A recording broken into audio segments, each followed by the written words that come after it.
no início da noite de hoje, ela causou o efeito que o Irã esperava. Ela conseguiu furar, conseguiu romper o domo de ferro, e causando realmente destroços, impactando em Tel Aviv e arredores. O senhor acha que o Trump ele vai ultrapassar todos os limites e pode botar os pés pelas mãos, como diria minha avó, e fazer um ataque de grande proporção contra o Irã, inclusive na parte de refinamento e tudo que envolve a produção nuclear? A gente corre o risco de precisar de uma intervenção europeia? Eu acho que a Europa não vai intervir.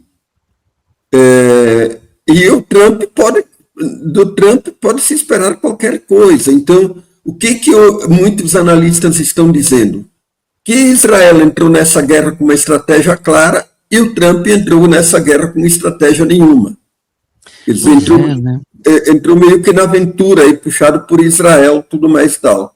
E agora fica um pouco difícil sair. Quer dizer, se ele sair sem nenhuma vitória significativa, concreta, quer dizer, porque ora ele anuncia que o objetivo é derrubar o regime, outra hora não.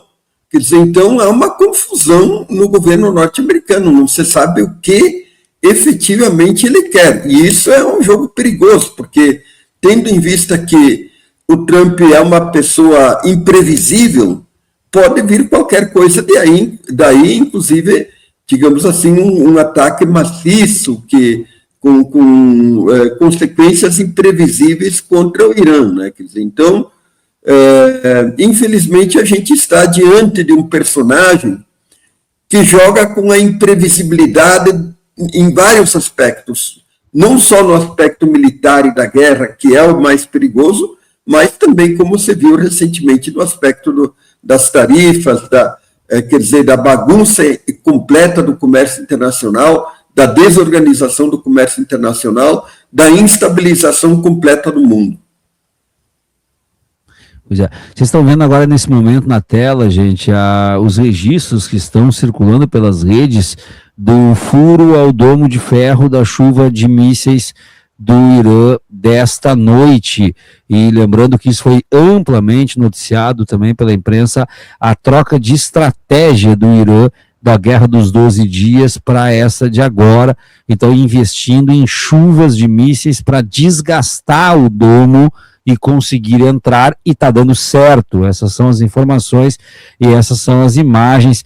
Então, o senhor acredita também que há algum tipo de...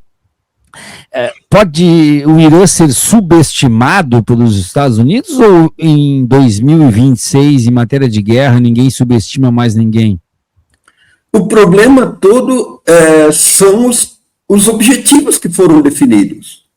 Por exemplo, se o objetivo foi derrubar o governo e criar um outro governo pró-ocidental, eu acho que o objetivo está errado. Por quê? Porque, quer dizer, para fazer esse tipo de coisa num país como o Irã, uma população perto de 100 milhões de habitantes, com milhões de pessoas engajadas e armadas no governo, com a Guarda Revolucionária, que tem um contingente muito grande, e também ela tem milícias paramilitares.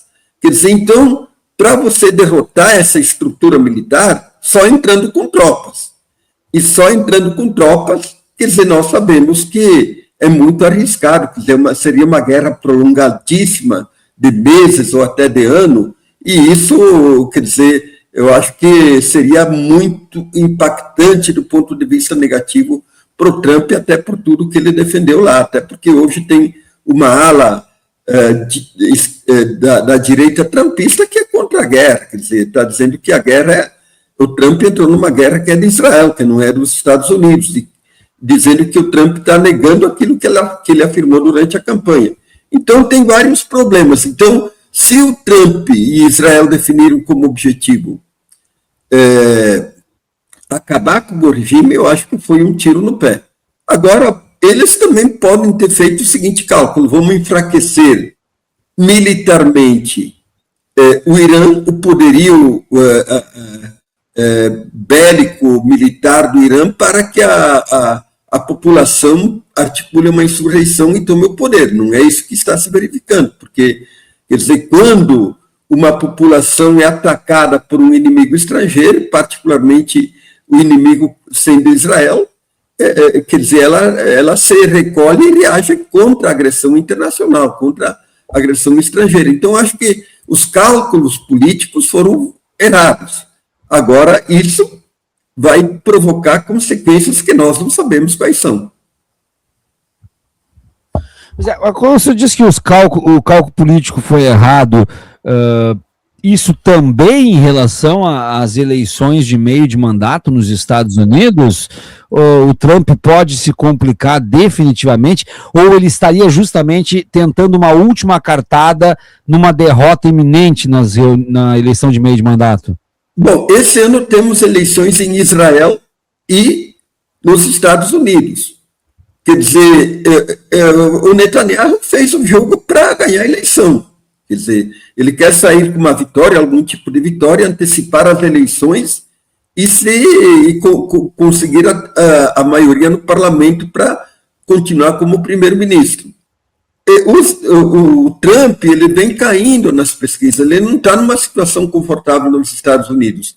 E evidentemente que, tal como em Israel, o cálculo eleitoral ele está presente nessa guerra, tanto em Israel quanto nos Estados Unidos. Mas, ao invés de sair com um ganho eleitoral, ele pode perder ainda mais, porque, pelas pesquisas iniciais que saíram aí, pouca gente nos Estados Unidos, um percentual muito pequeno de americanos estão apoiando essa guerra. Então, isso também pode ser um tiro no pé e provocar um desespero no Trump e, consequentemente, uma imprevisibilidade, uma loucura qualquer. Teve vários discursos do Trump, na verdade, que eu não vou dizer que chocaram, porque a gente não tem mais nem espaço para se chocar com o que o Trump fala, por mais absurdo que seja. Mas entre os discursos dele, ele disse que ele tinha encaminhado algum tipo de negociação no campo nuclear com o Irã, mas que depois do sucesso da Operação Maduro-Venezuela, ele perdeu a paciência para aceitar as concessões do Irã. Primeiro que um presidente dizer isso num discurso já mostra que ele é, na verdade, um megalomaníaco, né? Ele disse que o sucesso na Venezuela fez ele se sentir mimado, que ele pode conquistar muito mais, e por isso ele fez o que fez. Dá para comparar Irã com Venezuela, ou na cabeça do Trump passa isso? Não dá, porque, quer dizer, são duas situações completamente diferentes, né? Quer dizer, na Venezuela aparentemente tinha uma avaliação de que, porque na Venezuela o regime também não caiu, esse que é o problema. E na Venezuela, quando Maduro foi sequestrado, eu escrevi um artigo dizendo que haveria uma transição transada, usando um conceito do Raimundo Faoro, que é uma transição negociada com quem está no poder, que é uma transição longa.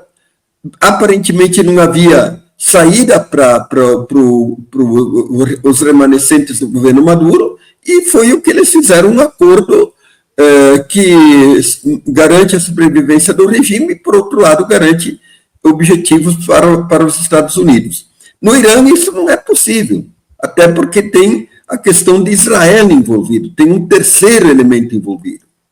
Então, e pela situação histórica do conflito, a estimulação do ódio mútuo, quer dizer, isso é impossível fazer com o governo do Irã, quer dizer, e no Irã já tinha uma cadeia de comando sucessória montada em vários níveis.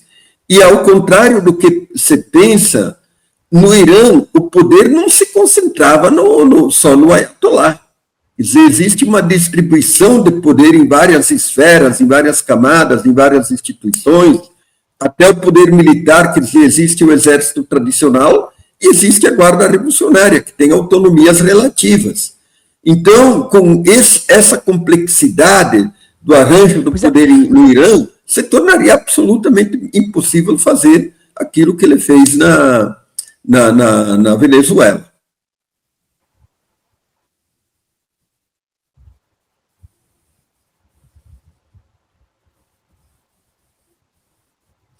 Pois é, para voltar um pouquinho para a questão bélica em si, mas é impressionante que todos os jornais, e sobretudo os canais do mundo árabe, estão dando conta, e aqui eu estou trazendo mais imagens na tela, dando conta que é um ataque sem precedentes, porque está todo mundo, claro que a gente tem que saber filtrar o sensacionalismo de tudo, mas está todo mundo focado no fato de que o Irã, na noite de hoje, furou o Domo de Ferro. E, então é um ataque que está causando muita destruição, onde estão entrando esses mísseis. Netanyahu, o senhor acredita que tem autonomia para agir com a cabeça dele, que sabe-se lá o que passa, ou isso é um trabalho realmente em dupla, ou um trabalho de subordinação do Netanyahu ao Donald Trump? Israel age com muita autonomia, e eu acredito até que foi o Netanyahu que puxou o Trump para essa guerra.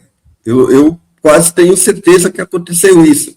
E o Trump, como ele não tem um autocontrole emocional, quer dizer, ele age impulsivamente, ele entra em aventuras. Quer dizer, ele estava estimulado por aquilo que aconteceu na Venezuela, achando que seria fácil resolver o problema no Irã, e deu no que deu. Quer dizer, o Domo de Ferro ele já tinha sido furado no ano passado, em alguma medida pequena, né? Anteontem, no sábado à noite também, ele já tinha sido furado, e agora parece que há um ataque de envergadura que conseguiu romper muitas das barreiras dessa proteção que Israel tem.